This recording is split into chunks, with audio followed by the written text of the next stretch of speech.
जो मुस्कुरा रहा है उसे दर्द ने पाला होगा, जो चल रहा है उसके पाँव में छाला होगा। बिना संघर्ष के इंसान चमक नहीं सकता, जो जलेगा उसी दिए में उजाला होगा। संघर्ष क्यों बचे संघर्ष से? संघर्ष ही तो जीवन की आत्मा है। जितना कठिन संघर्ष होगा उतनी ही शानदार जीत होगी। एक बार एक किसान भगवान से बहुत ही नाराज हो गया। किसान बहुत मेहनती था, बहुत मेहनत से वो खेतों में अनाज उगाता, उसकी देखभाल करता, पर अक्सर उसकी फसल खराब हो जाती।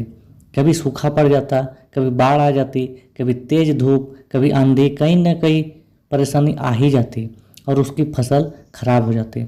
एक दिन वो किसान गुस्से में आसमान की ओर देखकर भगवान से कहा, हे ईश्वर, आपको लोग सर्वज्ञता मानते हैं कि आप सब कुछ जानते हैं।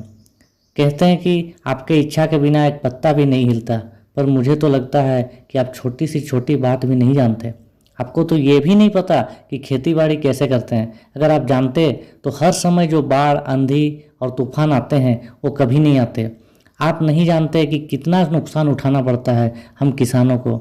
यदि आप मेरे हाथ में यह शक्ति दे दें कि जैसा मैं चाहूँ वैसा मैं मौसम कर दूँ, फिर आप देखना मैं अन्न के भंडार लगा दूंगा।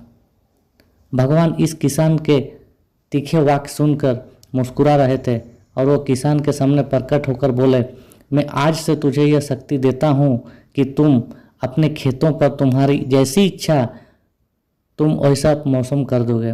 मैं बिल्कुल भी दखल नहीं दूंगा, तुम्हारी इच्छा से सब कुछ होगा। किसान बहुत खुश हो गया। किसान ने गेहूं की फसल अपनी खेतों में बोई। जब उसे लगा कि खेतों को धूप चाहिए तो खेतों को धूप मिले, जब पानी बरसना चाहिए तभी पानी बरसा। आंधी, तूफान, बाढ़ कुछ भी उसने अपने खेतों पर आने नहीं दिया।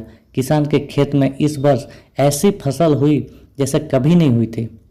हरी भरी लहलहाती फसल। मन ही मन वो बहुत खुश हो गया और सोचने लगा, अब सबूत के साथ दिखाऊंगा भगवान को कि इसे कहते हैं शक्ति का सही उपयोग।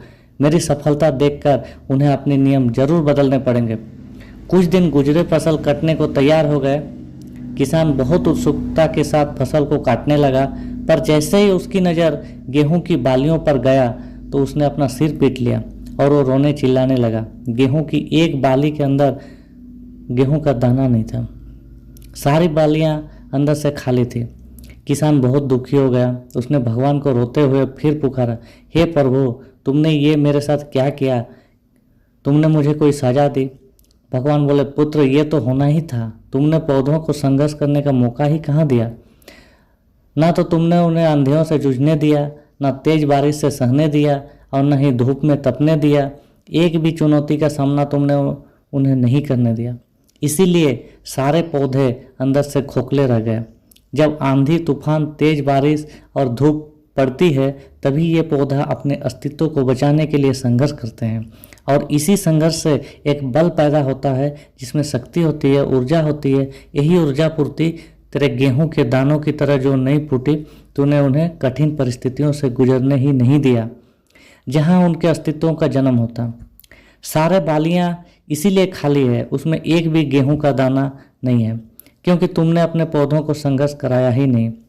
याद रखिए, सोने में चमक तभी आती है जब वो आग में तपने, गलने, हथौड़ों से पीटने जैसे संघर्ष से गुजरता है। कोयले का टुकड़ा हीरा तभी बनता है जब वो उच्च ताप और उच्च ताप की मुश्किल परिस्थितियों से गुजरता है। इसी तरह यदि हमारी जिंदगी में कोई संघर्ष ही ना हो, कोई चुनौती ही ना हो, तो हम भी गेहूं की बालियों की तरह खोखले रह जाएंगे, कोई अस्तित्व नहीं होगा।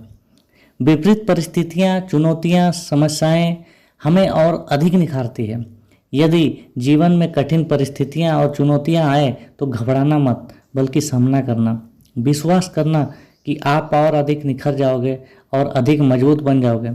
किसी ने कितना सही कहा है, जिंदगी जीना आसान नहीं होता, बिना संघर्ष कोई महान नहीं होता। जब तक ना पड़े हथौड़ों की चोट तब तक पत्थर भी भगवान नहीं होता।